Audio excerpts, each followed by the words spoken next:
Pyeongchang, South Korea, Jessie Diggins got a poster of Olympic cross-country skier Bill Koch when she was a kid and hung it above her bed. Koch won a silver medal at the 1976 Olympics, and Diggins idolized him. His poster still hangs in her bedroom at her parents' Afton home. Koch was the only American, man or woman, to own an Olympic medal in cross-country skiing until Wednesday night. Diggins hopes her image inspires the next generation of skiers, just as Koch did for her.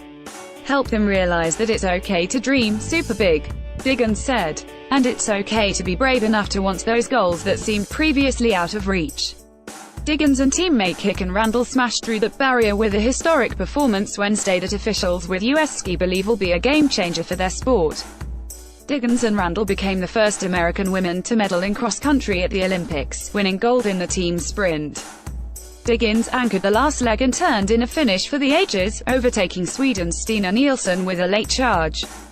Roughly 14 hours later, Diggins was still trying to process the magnitude of their accomplishment while being whisked to various media appearances. "It's been overwhelming in the best way because I spent hours visualizing that race and every possible scenario," she said. "I prepared for everything except for winning. So it's a little bit like, well, what now? It's been a total whirlwind and trying to process it all has been really fun. I'm sure one of these days it will sink in.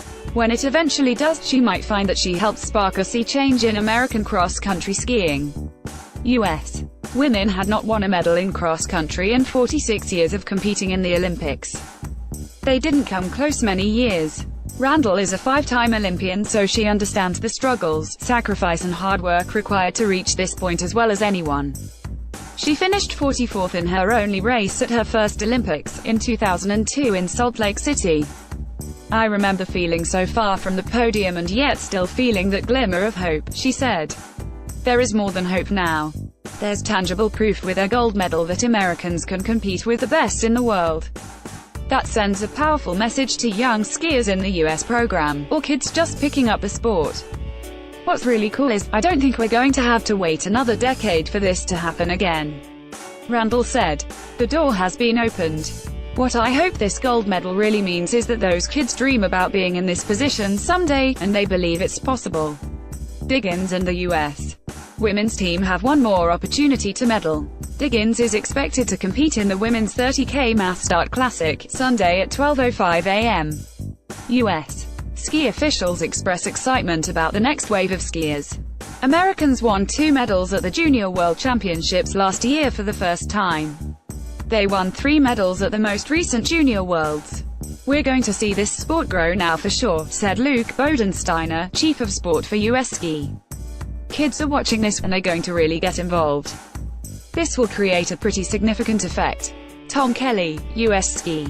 Diggins simply refused to be denied as she caught, then passed Nielsen on the final straightaway. When your teammate is waiting for you at the finish line, and their dreams are on the line, as well as yours, that brings out the absolute best in me every single time," Diggins said. Diggins lives for that final kick. She said her body felt like a coiling spring letting go as she turned the final corner. "I had all this energy stored up and was ready to give it everything I had," she said. She rehearsed that exact scenario during a team sprint simulation 3 weeks ago. She asked her coaches to jump in the race for the final 100 meters because she wanted them to have fresh legs when she didn't. "I was prepared to be able to pull out a gritty performance when it mattered most because we had practiced it," she said. "It just took a lot of hard work and lot of sweat and a lot of belief."